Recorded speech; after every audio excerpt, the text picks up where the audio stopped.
अपरंपार है। इसका नज़ारा सुल्तानगंज में साफ तौर पे देखने को मिलता है, जहां दोनों पैर से सही सलामत रहने के बावजूद भी कई कांवरिया देवघर पहुंचते पहुंचते थक कर चूर हो जाते हैं। लेकिन आज हम अपने दर्शकों को ऐसे कांवरिया से मुलाकात कराने जा रहे हैं जो कि जमुई ज़िले से आए हैं और उनका एक पैर किसी दुर्घटना में क्षतिग्रस्त हो गया था और वो पूरी तरह से घायल हो गए थे।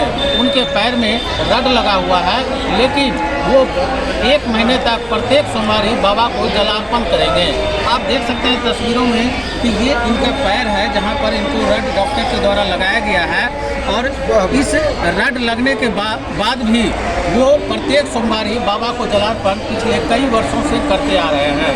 और हम उनसे जानेंगे कि क्या बाबा की भक्ति या बाबा की प्रति इनकी जो श्रद्धा है वो कैसी श्रद्धा है जिसके कारण ये इतनी 105 किलोमीटर की दूरी यात्रा ऐसे तय कर लेते हैं जैसे 2 किलोमीटर की यात्रा हो। बताइए कैसे आप ये कर पाते हैं, कैसे जी, संभव? उनका हम 1996 से सबसे पहले मेरा हुआ कि मेरे साथ करना था। हम देवघर के रास्ते में थे, मेरा घर में एक बड़ा हुआ था डेथ, और हमको उस समय 1986 की कहानी है जो तो मेरे घर में मोबाइल या किसी के घर में नहीं था। हम कुछ नहीं जान पाए। जब गांव पहुंचे तो मेरा माँ बोली कि बेटा सब लेने के लिए जाता है और तुम देने ले गए थे। तो उसके बाद मैंने कामर तोड़ के वहाँ से बिक गया। कामर तोड़ के बिकने के बाद 1996 मेरे घर में जस्ट उसी आकार का, उसी शक्ल का, उसी सब कुछ मेरा उसी ढंग का मेरे घर में लड़का जन्मा। और लड़का जन्मने के बाद मेरे बाबा बोले सब दिया सुबह में कि बेटा तुम जिसको तुम्हारा जो जन्म लिया था मैंने, तुमको आज फिर टल किया, इसलिए तुम मेरा घर आओ। माँ के पूर्णिमा भी मेरा लड़का छोटा लड़का तैयार जन्म लिया था। फिर सावन मैंने कहा कि नहीं, आपके दरवाजा मैं नहीं आऊँगा क्योंकि आपने मेरे साथ धोखा किया है। सपन में मैंने ये बात बोला तो बाबा कहे नहीं बेटा, तुमको जो लिया था तुमको फिर दोबारा रिटर्न किया। तुमको क्या पता थी तुम्हारा लड़का कैसा था, लेकिन मैंने जो तुमको दिया बहुत सुंदर दिया, स्वादिष्ट दिया, कामयाब दिया, तुमको आगे जाकर भविष्य में कोई नाम रोशन करेगा, इसलिए तुम आज मेरे पास आओ। लेकिन मैंने नहीं आया। उसके बाद घर से जैसे निकला सुबह में हमको गली गाँव में सब लोग बोलने लगा चलिए देवघर, लेकिन हमने देवघर जाने से इनकार कर दिया। फिर मेरा परिवार बोले, मेरे पिताजी बोले कि बेटा जाओ, जो हुआ था वो तो प्रभु की माया है। तब मैंने अपने गांव वाले को कहा कि जो कि मेरा गांव से आज तक कभी नहीं डाकमुख हो गया था, मैंने कहा दिया कि डाकमुख चलेगा तो चलेगा, नहीं जाएगा। लेकिन गांव के लोग कहने लगा कि ठीक है चलिए डाकमुख चलेंगे।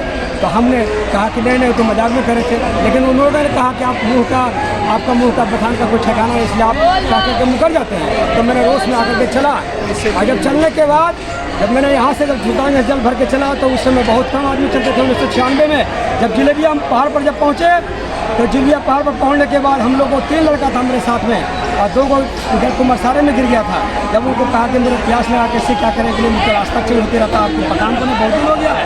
तब हम उस समय मेरे सामने में हमसे 1 फीट लंबा और एक हाथ में ऐसे कमंडल लिए हुए, एक हाथ में चूटा और बगम्बर पहने हुए, दाढ़ी बढ़ाए हुए, उन्होंने आया कमंडल लेकर के और चूटा लेकर के और कहा बेटा तुम लोग को प्यास लग गया है, यहाँ से 10 मिनट चलने के बाद तुमको रास्ता दिखाने वाला मिल जाएगा। उसके बाद तीनों को जब पानी पिलाया तो हमारा दिमाग में अपना साइंस लगाए कि बाप रे बाप, थोड़ा सा कमंडल में सब जल पीते रहा इतना, लेकिन पानी क्यों नहीं जा रहा।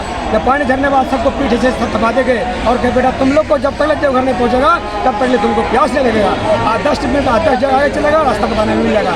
उसके हम लोग जब देखने लगे, देखने के बाद क्या हुआ कि सुरक्षित हो गया। उसके बाद उस समय से मैंने अपना मन में क्या हुआ, कितना काम रहता, शनिवार आने के बाद रविवार को सुबह अपना गाँव से बैठ के सुल्तान में आते हैं और उसके बाद जरा हिस्से के लिए बाबा के दरबार चले जाते। ये देखा जाता है आपके पैर में क्या लगा? पैर मेरा एक्सीडेंट हुआ था 2011 में एक्सीडेंट हुआ था। बेटा को छोड़ने के लिए मलेपुर स्टेशन आ रहे तो उसी में किसी गाड़ी ने हमको धक्का मार दिया। हम ऐसे बेहोश होकर गिरे थे, रोड पर से लोग उठा कर ले गया। ले जाने के बाद फिर डॉक्टर मोबाइल था जिनमें उसे जुम्मा में उसके साथ टेलीफोन किया तो परिवार लोग वाले लोग आए। मेरा उम्र अभी 58 नौजवान को क्या कहेंगे, नौजवान में उतना शक्ति नहीं है। अभी भी हम खाना खाते हैं तो मेरे पास इतना शक्ति है, कभी दांत से हम 50 किलो का बोरा जो है सर ऐसे इसे हिला के गिर देते हैं। और जब तक मैं खाता हम बिना दूध के अपने खाते प्रत्येक दिन। और हमारे पास में शिखर, गुटखा, पान मसाला, अगरम बगरम, मैंने कोई सामान मेरे पास खाना नहीं है। सिर्फ हम वही अपना जो स्वेच्छा भोजन जो होता है, शुद्ध भोजन, हल्का सा दूध करके। मेरा नाम किशोरी प्रसाद महतो।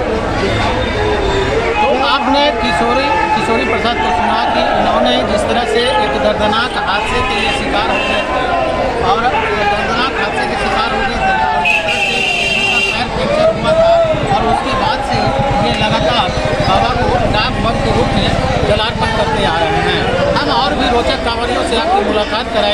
आप देखते रहिए न्यूज़ बाय सिस्को। मैं हूँ Shwetambar Kumar, news by Cisco Sultanganj. कमाल करते हो जी, बच्चे घूमने की इतनी जिद कर रहे हैं और तुम हो कि तुम्हें फुर्सत ही नहीं मिल रही। अब इतनी गर्मी में जाए तो जाए कहाँ? इस गर्मी में मस्ती और फन का आ गया है परफेक्ट डेस्टिनेशन, वाइल्ड वादी, जहाँ है water park, bird park, flower park, trampoline park, amusement park, 250 feet लंबा, जिप लाइन और क्रिकेट स्टिमुलेशन का खूबसूरत नजारा। वाइल्ड वादी, 10 माइल चौक, रांची। वाइल्ड वादी यानी अनलिमिटेड फन और अनलिमिटेड मस्ती।